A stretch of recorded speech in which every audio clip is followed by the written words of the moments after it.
Cool. Alfie, thank you very much for coming today. Thanks for having me. No problem. This is another idea dimension.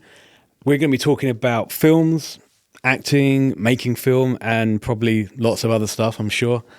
You are a film producer, film director, actor. Yep.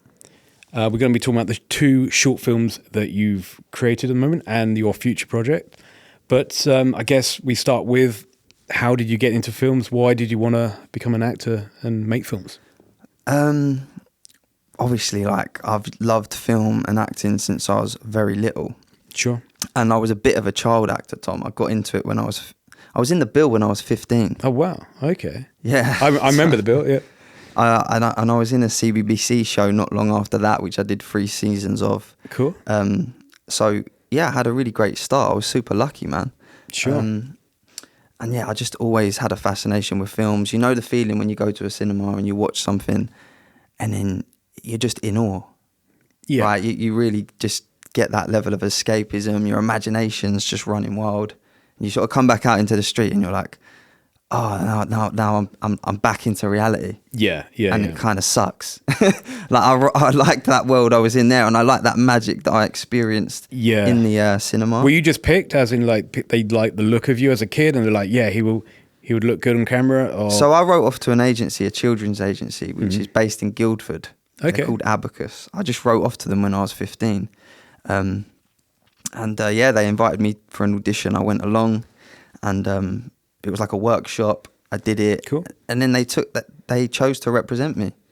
And the first audition they got me was for the bill. It was like 50 lines as well. It was a good, chunky, meaty, dimensional part. Yeah. And I went and got it, like beginner's luck. Yeah, sure. Total, Cool. like, beginner's luck. Because I tell you now, like, it ain't that easy to get roles. I've realised over time, like, most of the time you have to, the hit rate is like, I don't know, 10, sometimes 15, 20 Sure. auditions before you get a part. So to get the first one was amazing, you know, and the time from me, you know, getting linked with my agency and then being on set filming the bill was a relatively small amount of time. So it all happened pretty quickly. Sure. And then from there, I just went on, and it's been a roller coaster. I've had some good years, I've had some bad years. And then probably like 5 years ago, got into something that I always harboured, was writing, directing, making my own films. Sure. Again, being an actor, you get to that point where it's like, well, I have to make my own film if I want to be in it, kind of thing. Well, it's so difficult out there. It's so competitive. If you've got ideas, because you can write the perfect part for yourself, right? You know your strengths. You know the story that you want to tell, what's interesting to you. So take the power into your own hands and make something for yourself, because no one can stop you then. Otherwise, you're at the whim of someone else saying, oh, yeah, I'll pick you for my film because you fit my vision. So I'd like to use you to tell my story because you're really good, etc., etc. But you're waiting on someone else to think that. Whereas when you write, and this happens to loads of people. You're making your own luck, aren't you? I mean, look, a good example is Matt Damon and Ben Affleck with Good Will Hunting. Yep. The industry's tough. Why aren't people noticing me? Why am I not getting a chance to express myself creatively? I need to write my own thing. Yeah. And then that ends up being, a lot of the time, for people like Ben Affleck or even with like Noel Fielding in The Mighty Boosh, the thing that they get forced to do themselves not only is a great piece of art that they make, it also elevates them up to the next level and gives them opportunities. Yeah. You just mentioned The Mighty Boosh, which I love The Mighty Boosh.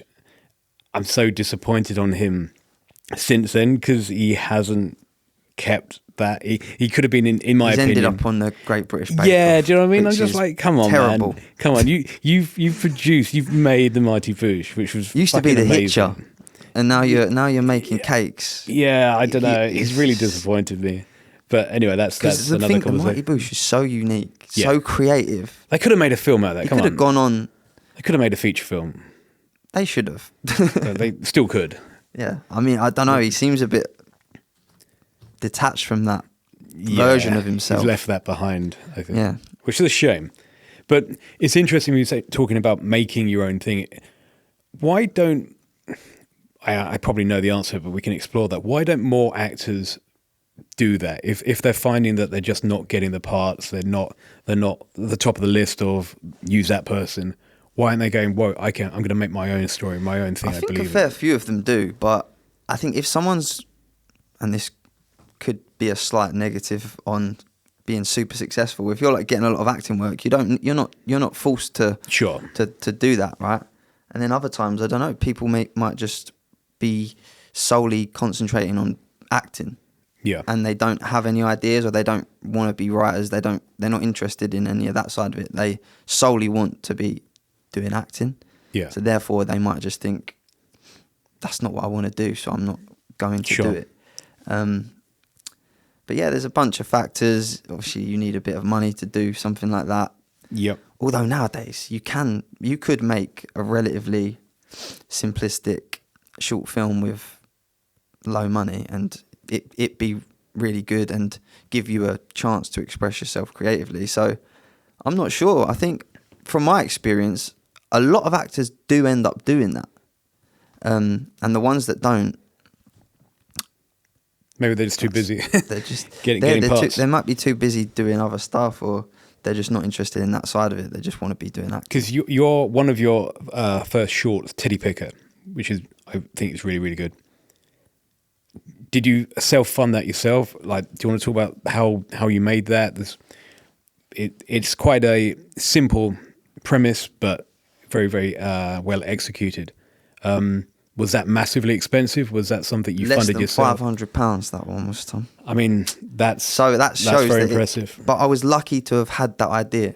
Mm-hmm. And I was inspired by a filmmaker called Charlotte Regan. She's a friend of mine, actually, and I play football with her quite a lot. But she made a short film called, what was this one called? Little Monster, and it was one person, one location, right? Okay.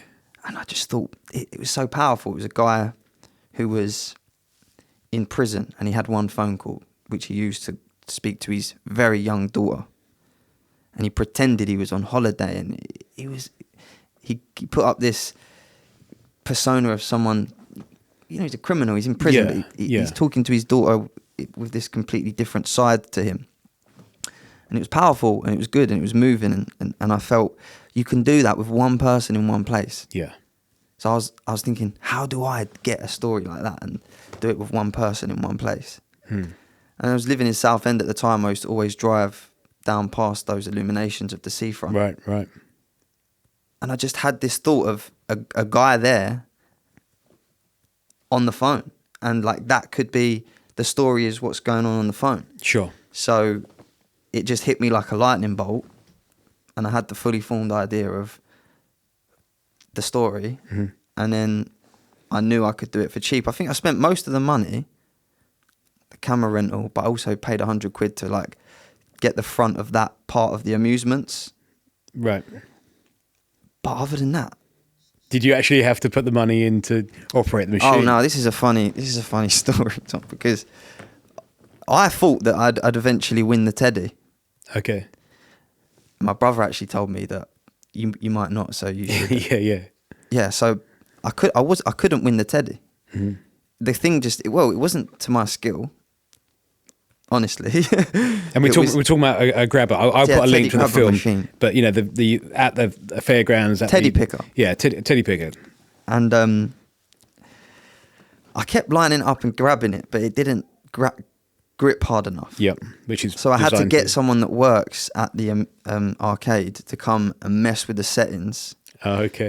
So that I could win it. Yeah. Because I don't know if I ever would have won it, and it's because it's set for you to not win it. Yeah, of course. So I was like, this is so bad. I'm telling a story about hope, and the reality of it is, I had to get the machine rigged. You had to scan the system for it to win. For me to win, because otherwise I was just, I don't know how long I would have been there sticking these 50p's in. Yeah. But yeah, at the end of the story, he wins this Teddy for his daughter that he's been trying so hard to do for about, I don't know, 20 attempts, something like that. And then at the end, he finally wins it, which is a bit of a spoiler. But what I'm saying is, in reality, that might not have been the case. He might have run out of money before he won the Teddy. Yeah. So you made that short film for very, very small amounts of money, but is now the problem in the film industry, independent making film, not that you can't make a film, because you can. Everyone's got mobile phones on them. Like, you can make films relatively cheaply or very cheaply, but it's how do you get that seen by people? How do you get that recognized? And how does that lead to future paid work? Yeah. Well, obviously, like, it's a weird one because we're in an age now of social media, and you can put something online and anyone can see it in theory. But in reality, things need to be marketed. Things need to be pushed. So yeah, anyone can go out and make a film with their phone, or if you're lucky enough to have a really good idea that can be shot simplistically. But then obviously I'm an actor, so I have myself. Yeah. If someone wanted to they had a really good idea, they've got to get a good actor. And you might have to pay for that unless you've got a friend. Sure. So there's definitely a bit of a paywall, and but it just depends on what type of story you want to tell. Like, I've been to a lot of film festivals and seen stuff, and the scope's big. You get like 20, 30 grand shorts. You can get ones that are made for less than 500 quid. But then again, there's the entry fee to get into the festival in the first place, Tom. So yeah, it's doable, but obviously more money helps. Yeah.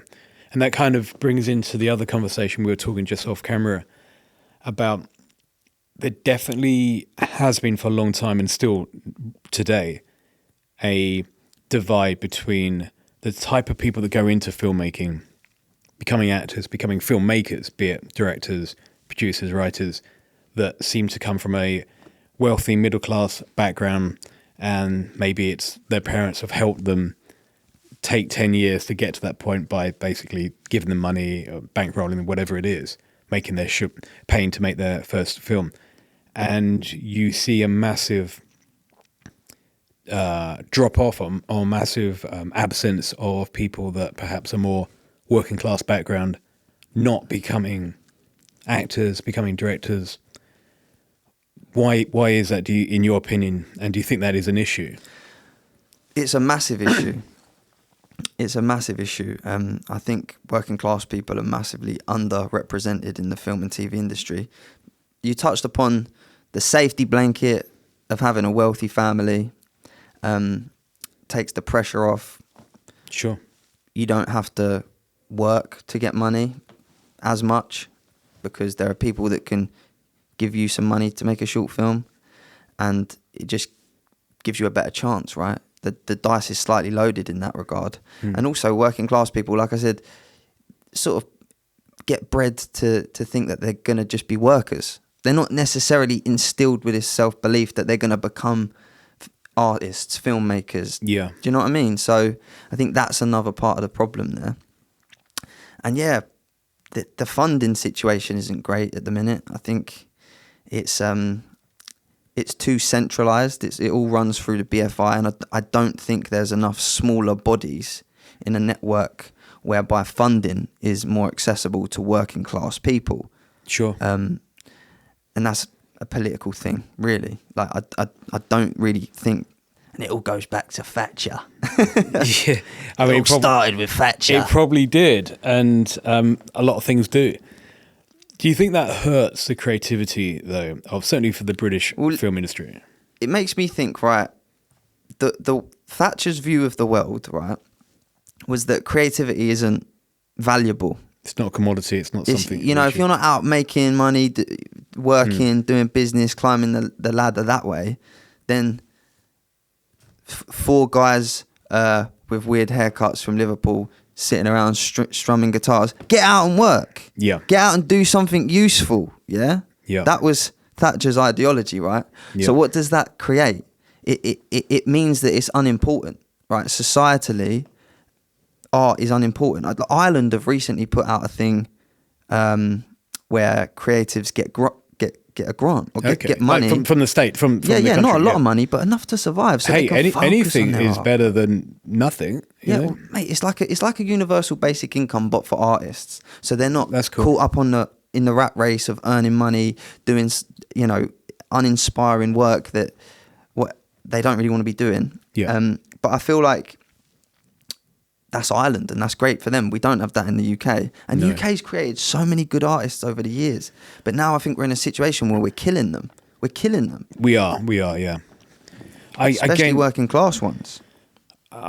People like comedians like Stuart Lee. I don't know if you're familiar with his work, but he has said this or in interviews that when he was coming through in the early '80s with the alternative comedy scene or that sort of stuff, that again you had a lot of the young ones, Rick Bell, people like that they were able to do what they did or get good at what they were doing because they were kind of basically all on the dole, and they had time to write, they had time to practice, they had time to kind of almost live that kind of bohemian lifestyle, like sort of get up at like 2:00 in the afternoon because they were performing at night in clubs and stuff, and basically creating a scene. Same with the kind of the rave music scene, like sort of in the early '90s. It's these DJs, these musicians, these people creating stuff could do it because they were either on the dole or because they were getting some sort of money to fund their creative endeavors that actually fed into the zeitgeist of the country and shaped music and TV and everything else. Yeah, And without that, you have a void. You have a void, and everyone loves art, everyone loves music. This is the stuff that we live for. Yet we're politically now in a situation where we're devaluing it. We're not allowing people to make it because we're telling them, no, you need to be in the corporate machine. You need to do this. You need to make money this way. It's not valuable to be sitting around strumming your guitar and coming up with stuff. The thing is, I know like not everyone given a guitar is going to become John Lennon, Bob Dylan or whatever. Sure. Like, I'm aware that you can't just say that, but I feel like it should be valued more. There should be systems where people that have talent or people that have a real passion and an interest in exploring it should be able to. It should be facilitated. Like the politically should be seen as more important than I think it is at the minute. I mean, it's an interesting thought actually when you're saying that not everyone's going to become Dylan or whoever the next sort of icon is, but at the same time, there's going to be lots of mid-tier people, and surely even that's more important than 10,000 data entry people in an office doing unimportant work that doesn't mean anything. Yeah, someone might make a song and it's not everyone's cup of tea, but there's a handful of people that adore it.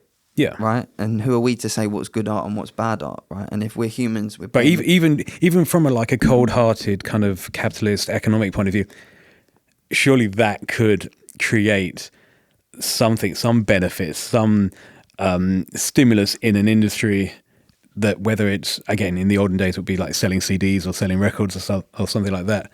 But there's so many jobs that don't need to exist that people almost like, go and get a job because you're paying whatever, £29,000 a year, working in an office, not really doing anything of any importance. But like, even if you started a band that never becomes the Rolling Stones, but you're still going around, you're still like contributing towards the nightlife industry. You're still selling 50 tickets. You're still contributing something that, as a global GDP kind of element, if you wanted to look at it as such, it's still probably more important than, I don't know, working for Starbucks. Yeah, I completely agree with that. And I feel like with AI and the advancement of technology, we should be outsourcing the boring jobs and then letting ourselves be creative, right? And how do you feel about AI? I mean, everyone's got an opinion on AI. It's, I think, negatively impacting music, certainly on streaming platforms like Spotify, which don't use Spotify. I hate them. But they flooded it with AI-generated music. What's your opinion? We've all seen The Matrix. We all know how this could potentially end. And Terminator. And yet we're still... Well, we're not doing it, but it's like the Elon Musks, it's the cretins that are doing it, you know? I know technology and AI has got a lot of positives, but even some of those positives are really negatives in disguise. Because, you can outsource... you're a teacher and you get a teaching plan done by ChatGPT, right? that's good, but it's your brain's not working now, so it will atrophy a little bit. So now you're starting to outsource thinking to a machine. You're thinking less, so therefore you're becoming less intelligent in a way because you're outsourcing it. Now I know that can be seen as a positive, like I just said, but my view is that it's going so fast, it's going so quick. I don't know how, or even if we have the capacity to stop it now. We just need to try and be aware of what it's doing, and this is why the series Black Mirror and stuff like that is really good, because it shows that it's all amazing in some ways, but there's a dark side to it. There's a very dangerous, weird dark side to it, and that's something we should all be very conscious of, right? I mean, do you ever sort of hear or see the beginnings of, writers, but they're just using AI to help them come up with premises or writing stuff, or the sort of AI generated actors, or like, we'll still get actors and employ real people, but just like the background people, they might be AI. Is anyone kind of trying to push that, or is everyone that you interact with kind of like, we're not going to? No, I see a lot of people in the industry that are pro AI, and it annoys me. Oh, really? Okay. Yeah, I feel like if you're an artist, you don't outsource stuff to the machines. You want to make it yourself. And that was what part of the strikes were about, right? Someone told me recently that some TV shows have been using AI to write episodes. That's putting a writer out of work, right? You know, you use AI actors or whatever, you're putting creatives out of work essentially, and it works for the machine, right? Like we was talking earlier about the monopolization. They would love to have more control, to use AI so that they can have more money for themselves. Yeah. But realistically, they cared about the livelihood of artists, they would not want to do that. They'll be like, we want to pay the writer. We don't want to get the machine to do it. But they do, because they're not about creativity. They're not true artists. They're money people. And again, it's, from our point of view, we'd be like, look, how much money is enough? Do you know what I mean? It's like, you've got $1 billion now, cool, good for you. You've got $2 billion now, okay. Like, how much is enough? Like, do you need another 10 billion? Is that enough? You've got 5 yachts. Yeah, do you know what I mean? You've got like a big house and probably another big house, and you've got cars that you never even drive. But it's not, we all know that's not what it is. It's a game, and they're addicted to it. They're mentally ill, basically. This could go into a critique of capitalism. I mean, essentially, it probably there should be a cap. There should be, because there is no such thing as enough, and it just leads to insane, insatiable greed.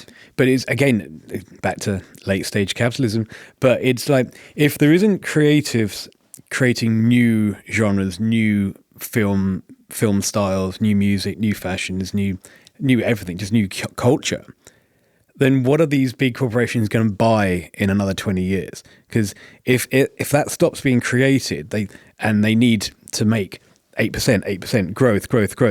Where are they growing into? Do you know what I mean? Like, traditionally up until this point, it's big, a big film production company would buy a smaller production company and encompass all their I mean, they are still on the lookout for interesting stories being done independently. But it needs to grow, doesn't it? It needs to thrive. It needs to grow, and it needs for them to purchase it later on to make them more profits. Yeah. And at the minute, it's in a bit of a tricky spot. It's looking a bit gloomy, a bit negative. But at the same time, there's always going to be a passion for independent stuff. You aren't going to kill people's creativity. People are going to make stuff no matter what, right? And I think that stuff is always, hopefully, going to connect with people more than your Marvel stuff, than your churned out silicon stuff that just gets pushed out into cinemas, and it just gets very boring. And a lot of people don't resonate with that. Yeah. So I think there's always going to be an appetite for I hope homegrown, independent stuff. So do you still have an appetite for making content? What's the next thing are you going to be in anything from an actor's point of view? Is there projects that you're working on? I've got a couple things coming out this year. I did a World War II film called Lucky Strike. Cool. set in the Battle of the Bulge, and Wow. that was great. And it's coming out this summer. On like a streaming platform or actual cinematic release? I'm not sure. I know it's got a cinematic release in the US. Okay, I hopefully don't it'll know come yet here. about the UK, but Sure. very excited for that. It'd be amazing Sounds if amazing. it does hit the cinemas in the UK, but even if it doesn't, it's an exciting thing for me. And also, I did an interactive game with Ralph Ineson. You ever seen The Witch and that? Yeah. Yeah. So I did an interactive game for Netflix with him. Oh, wow. And it's one of them things a bit like Bandersnatch, where you can choose the path that it goes. Okay. And there's multiple different variations of the story. That's cool. I played a police officer in that. So that's coming out this year as well. Or so I've been told. So those two things. But then my next project is a short film that I'm working on called Cassie. And it's funny, we're just talking about late stage capitalism because there's a lot of that in this. Right, okay. It's very much got a relevance to it. And a lot of the stuff that I've put in it was to critique all the crazy stuff that's going on now with like the billionaire paedophiles and the manosphere and Epstein stuff like class that. and all that. Yeah, so it's a story about a guy whose dead ex-girlfriend comes back to haunt him and starts getting him to do all these crazy things, and she's like an extension of himself and his dark thoughts. And that's basically it in a nutshell, man. And that's what I'm working on at the minute. I'm doing a crowdfunder. I'm trying to get $8,000. It's we're doing all right. We've got it to about, I think we got about $1,500 so far. Okay. And, so how long do you have a time limit for the crowdfunder? Yeah, so it's going to expire on the 12th of April. So if there's any rich people listening to this, okay. So we haven't got long. So we need to. anyone with some disposable income that fancies helping an artist out, then find the link. We'll put the link somewhere. So yeah, that you can I access will it. definitely push the link and promote that. Do you have? I mean, I have done 2 crowdfunders in the past, and crowdfunding is an art form, and it's very difficult. There's a lot of work goes into crowdfunders. Yeah, I definitely think my family and friends are getting a bit fed up with me asking them for money Yeah. at this point. But it's what you've got to do. It's what you've got to do. I remember being told by at least two people, like friends I'd known for years, just in the really, really early stages, just outright just said, I am not going to give you any money. Like, do not ask me. And I'm like, well, okay. I was like £10 or something. Like, yeah. I wasn't saying like, give us $1,000. Like, and I'm just like, sounds a bit okay. mean. Yeah. I'm like, wow. I was really surprising. I was like, okay, fine. Like, they could have just not done it, but they kind of went out their way to tell me that they were not gonna. I'm like, People okay. are funny when it comes to money, man. I mean, yeah. I guess they they get- work hard for it, and they'd rather spend it to a corporation. But True that. do you have any? Do you have any? They'd sort rather of, give it to the millionaires. Yeah. Who then pass it on to the Already got billionaires? loads. Do you have any kind of ideas of how you can kind of get over the line? Any kind of I don't want to say Going on wacky podcasts. things. Yeah, going on podcasts. I think that might be a good idea. I mean, I don't know how many people will be listening to this, but I'm trying. But like, because again, we touched upon it before we started talking when I was saying that when I was involved in the short film and just knowing film people, that every filmmaker or sorry, every actor or people in the industry all have their own script, their own film they want to one day make. Yeah. But so few of them, in my opinion, want to be entrepreneurial about it. Do you know what I mean? They always just assume someone is going to just give me a bag of cash. And I think that more filmmakers should be like, how do we make it? Yeah, how the do we thing make is £5,000? Artists quite often aren't very entrepreneurial or business minded, and that's why you need to find. I've met quite a few producers that have got a good synergy of the two: creativity, business minded, and you need people like that because it's an industry. It's an industry, right? Yeah, it's a business. And if you don't have any clue about the industry, you're probably going to get rinsed. You're probably going to get exploited at some point. Yep. Someone that does know about the business and potentially doesn't have the artistic side or whatever can use you. And this probably happens in music a lot. Yeah, you hear about that all the time. Yeah, the machine just uses you. Artists don't get paid; they get chews you, royalty. spits you out, and the artist has no idea because they're just sincere. They just want to make art. They're not really in it necessarily for money. Sure. So you need people. You need the synergy of the two. You know, you need someone to look out for those interests for you. Yeah.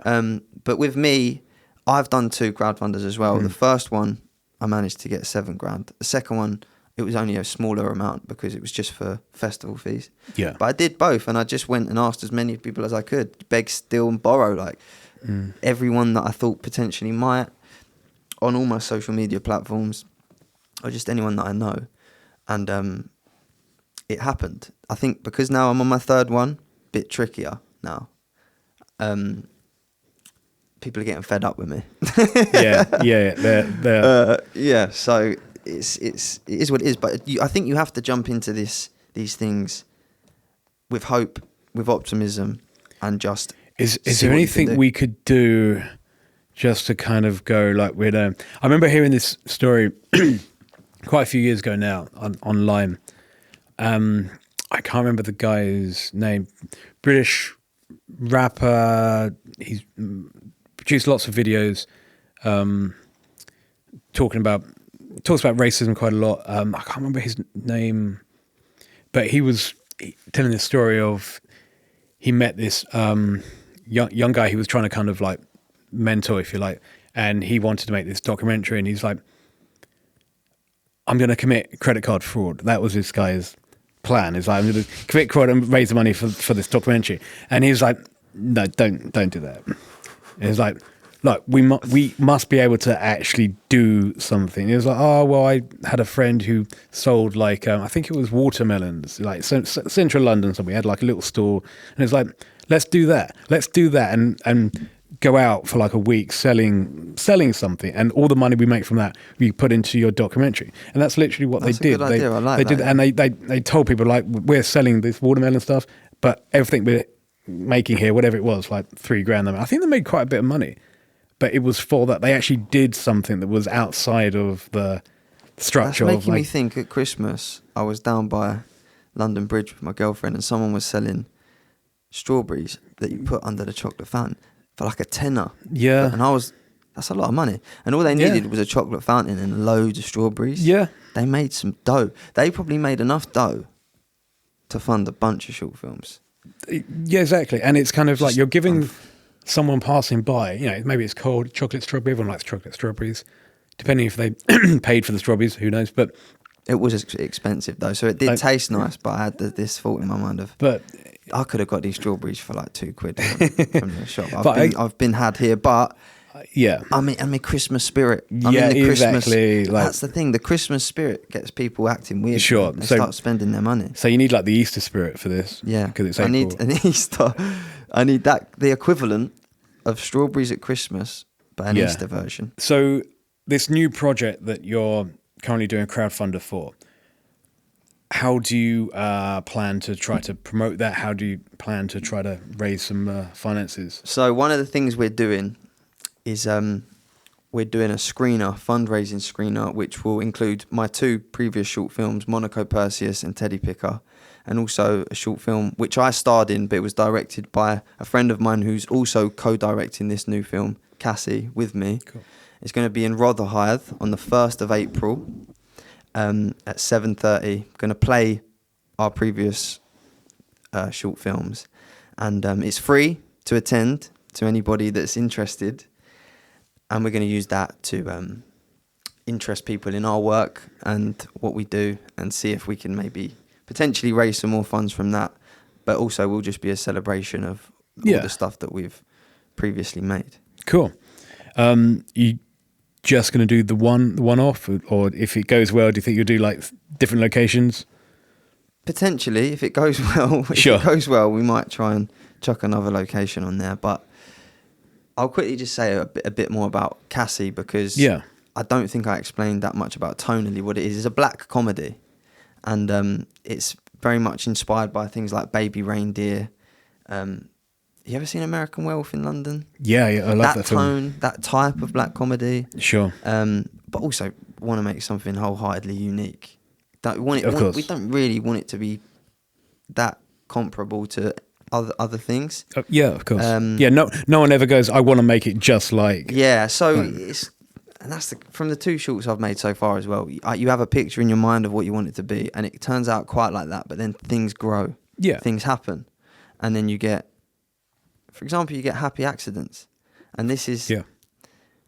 a bit unrelated to what we were saying, but earlier before we started rolling the cameras, and we were talking about making shorts and adapting to Yeah. the unpredictability, right? So when I'm shooting Teddy Picker, there was a little sequence where the DOP was actually turning the camera off when he thought he was turning it on. Okay. So every time he went to film a little bit, the camera was off, and then whilst the camera was swinging down by his side, it was on. That's something I But would the do. editor used that swinging footage in it to create that. Okay, yeah, I sort think of I know what you mean. psychedelic Yeah. weirdness, like where it all starts going disjointed, and it's kind of becomes sensory confusion. Yeah. He Yeah. used that in it, which was never. Yeah, I didn't how write can that you in the plan for thing. that? Yeah, yeah. And he just thought, oh, so all this stupid footage of the camera swinging, bits of the floor, the camera filming stuff that we never intended to film because Yeah. we thought the camera was switched off. We used it, and we used it to a really good effect. And that's a happy accident. And that's something that Sure. a lot of times in film making, things don't go your way, and you've got to think of a way to adapt. And Oh, yeah, of course, it's part of the because fun of it. you're always against the time, you're always against the budget, and you've got to evolve, you've got to adapt, and it'll be raining when it should be sunny, and sunny when it's raining, and everything else. What, in your opinion, what makes a good filmmaker? And have you worked with people that you think, yeah, do you know what, you're really good? I think having a extremely strong imagination, also having a lot of trust and faith in the people that you pick to work with, not trying to control everything to your. Some of the best filmmakers I've worked with, I think, they don't have all the answers, and they find the answers from the collaborators that they respect that they're working with. If someone's too rigid in what they want, I think you can give off bad vibes of around you and stuff. Sure. That's in my opinion, that's one thing that a good filmmaker would have. Problem solving abilities, away with actors, away with people generally. You want everyone on your side. You want to just generally have a good vibe, people to like you, stuff like that. And yeah, I mean, problem solving is a very important one because, like we said, it's like solving one big giant unfolding puzzle. Sure. And you have to be able to adapt to whatever problems arise on that particular day. So I think you need a sense of vision. I think you need to be adaptable, very creative, very imaginative, and good with people. Yeah, I think if you're pissing off your crew, you're pissing off your actors, then you're not going to produce something that's probably not the best you could possibly do. What would you say the last couple of brilliant films you've seen, or even bad films you've seen? Bad films? Yeah. What bad film have you seen in the last year? I also watched a film about. It was called Primate.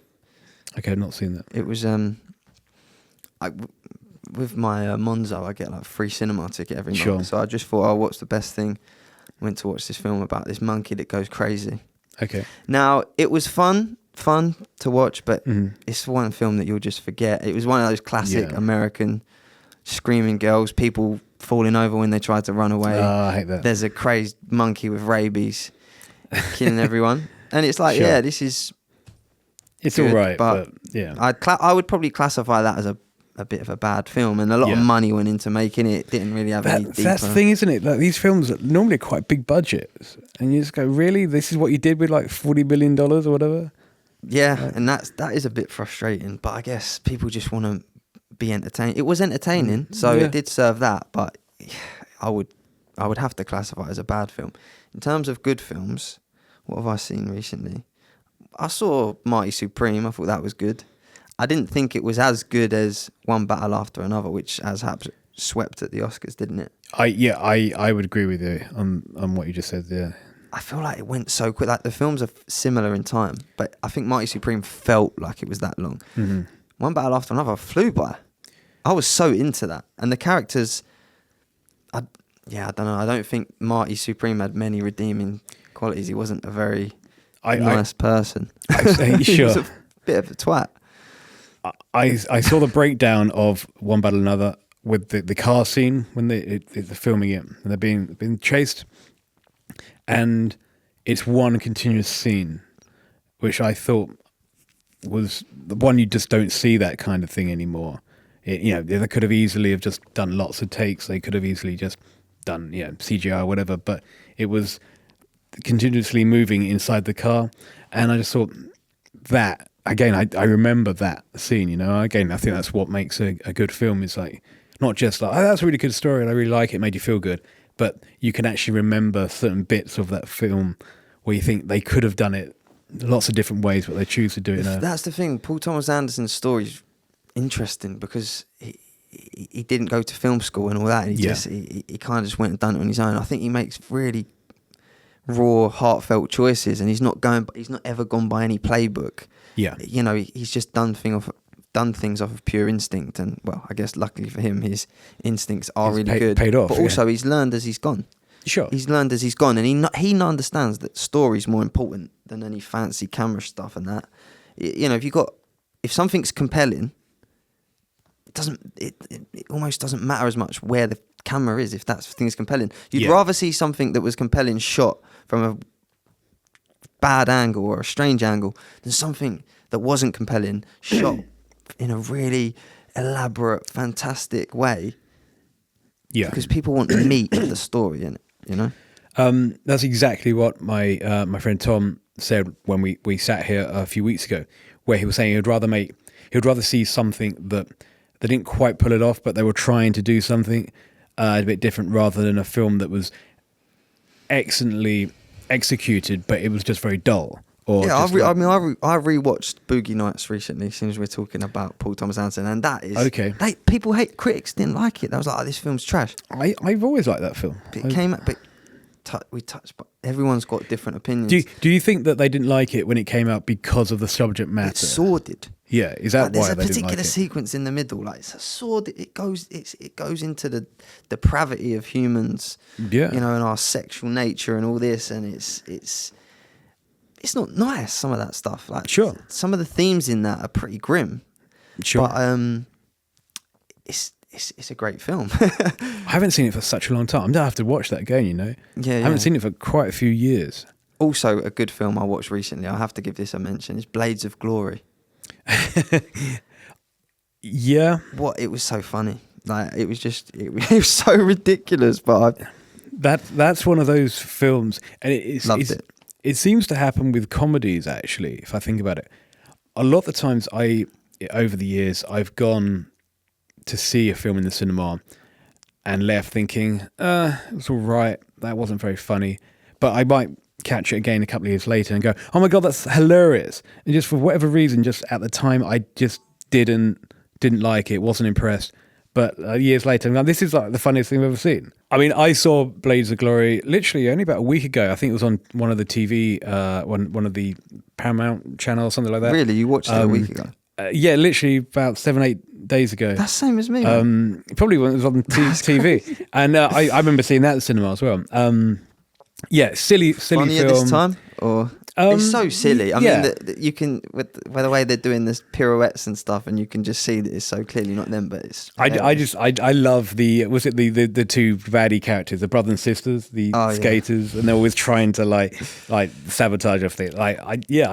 It's one of those examples of a silly film, but it's actually quite. I don't say complex, maybe that's over the top, but do you know what I mean? It's not two-dimensional. There's quite a lot going on there, I thought it was a really good film, and I like silly films, but it was the film that I didn't find funny that I found funny is The Other Guys, another Will Ferrell film. That when I saw the cinema, I've seen it, but it was a while ago. I think to me, I am a Will Ferrell fan. I do think that he's made a lot of bad films, but He's got some good ones. Yeah, sometimes just silly films are just fun to watch, you know. Yeah, so you can switch off a little bit and just be entertained by something that's a little bit stupid. And comedies never get Oscars. They never really get like awards and things, you know. Like I don't quote me on this. I could be wrong, but I don't think any like comedy film has ever really been awarded like Best Picture. Yeah, to be fair, I can't think of any either. So You know, I like think Something About Mary they go is for a the brilliant dramas, film. right? They go for like Yeah, they go for the serious stuff. They go for the period super dramas. serious things. Although, to be fair, like one battle after another is pretty funny throughout. Yeah. I mean, Benicio del Toro, he's hilarious. in that. He's hilarious in everything. There's a lot of funniness in it, but I wouldn't classify it Again, as a dark comedy. dark It has comedy, a lot of perhaps. comedic elements. I think a lot of dramas do have a lot of good comedic elements in them, right? Yeah, of course. But yeah, maybe they need to put a category for it. Best comedy. Because comedy's harder in a way. Super. Because people super have hard. different senses of humour, right? Yeah, Drama's drama like that. yeah, Someone like dying of cancer, that tears anyone's heart out, right? yeah. But a joke, told in a different way, a different style of humour, lands differently, right? So it's And harder to do. I think. You've got comic timing as well. Some actors have that, some like don't. You know, it's comedy is actually like everyone sort of says comedy is very, very hard to do from a filmmaking point of view.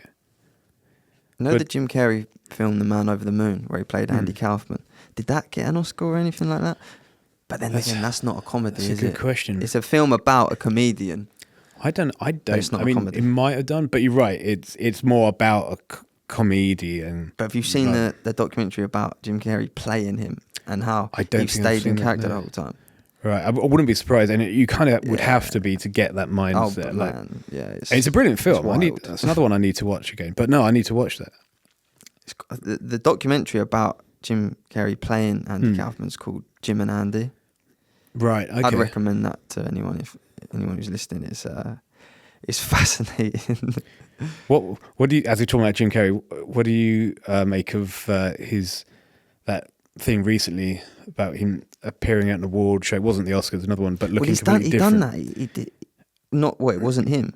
Well, I don't know, because some people were saying it wasn't him and it was a performance artist wearing prosthetic pretending to be him. Other people are saying that's him when he's had like Botox and loads of surgery done and he looks different. Like, I don't know too much about this, but there's a thing that he did where he tricked in Bob and Andy. He tricked people into, because there was a character that Andy Kaufman used to play, yeah, and Andy Kaufman's mate used to also dress up and play him. But then Jim Carrey was going around dressed up as this character. I can't remember his name, but he's like a Las Vegas jazz singer. Or yeah, something. I know who you mean. Yeah, the glasses and the hair. And yeah. so he told like Hugh Hefner, I'm coming to the party, but I'm going to be dressed as this guy because I'm doing it for my film. But he sent Andy Kaufman's mate dressed as him. So all Right. night everyone's thinking, oh my God, this is Jim Carrey. It's so funny playing this character. And yeah, everyone's like, And it wasn't and Jim then when Carrey. they found out it weren't even Jim Carrey, it was Andy Kaufman's mate. Hugh Hefner was livid. Yeah, because he told everyone Jim Carrey was going to be at my party. Like, Yeah, but fuck Hugh Hefner anyway. I mean, true. No, but that was literally about a week ago. Like, supposedly Jim Carrey went to this thing, but it didn't look like Jim Carrey at all. Man, I Everyone's don't know going, much "What's about happened?" this, but it sounds quite interesting. It's all over social media, but everyone's like, "Is Jim Carrey all right?" Because it kind of looks like him, I but think it's not him. he seems to be quite spiritual. He seems he's had like ego death. He's been, because someone that's been that famous and that, I mean, he's super talented, that successful. I mean, he's been famous for like years, like decades. And he had that quote: "I wish everyone could get everything they dreamt of to see that it's not the answer." He's obviously a bit lost, and in a way, it's interesting to see this because people like Shia LaBeouf as well. Yep. He's got his demons, right? He's a successful guy, right? So people out there that are thinking that is where the answers lie, I think we can look to those and realise that it's not. I mean, it's same with like stupidly famous and wealthy people's children. Like, you know, like, I don't know, pick some Madonna, say, or Michael Jackson's kids. Like, you can't sort of say that they had an amazing life, even though they should have. No, look at what happened with the Beckham and his. Yeah, do you know what I mean? mum. It's like, It gives you a warped perspective of reality, and Of course it does. In some ways, it's better to have a more normal or Grounded, upbringing or grounded. Yeah. yeah. Do you know, Yeah. to come from more humble beginnings can Sure. turn you into a person that sees the world differently and potentially like makes you less victimized by the trappings of fortune, fame, and all the delusions that come with that. Do you know what I mean? Like, if you're a bit more grounded and you've been built up from the bottom, I guess it gives you a bad defense against some of those things. You know, 100%. So, if anyone's interested in everything you've said and want to sort of watch some of your short films, I'm going to put links up and stuff. Do you want to sort of shout out your social media? Yeah, so on Instagram, I'm Alfie Stewart. Cool. And that's it, really. That's the only one I use at the minute. Offer you money? I came off of X because I don't like Elon Musk. It's a problem. He's a bit of a dick, isn't he? And he's a racist, absolute moronic twat.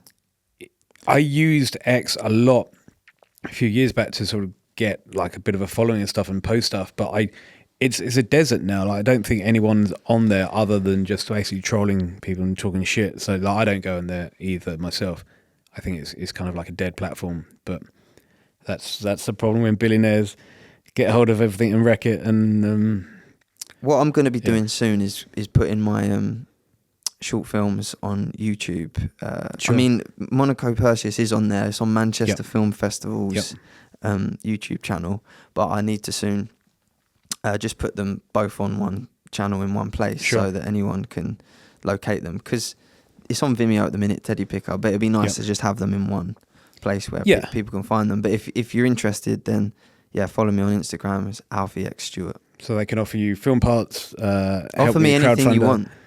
You can offer me anything. You know, just get into the DMs. Just make some offers. Yeah, we can negotiate as well, like tit for tat. If you're going to give me money, I can potentially give you some foot pics.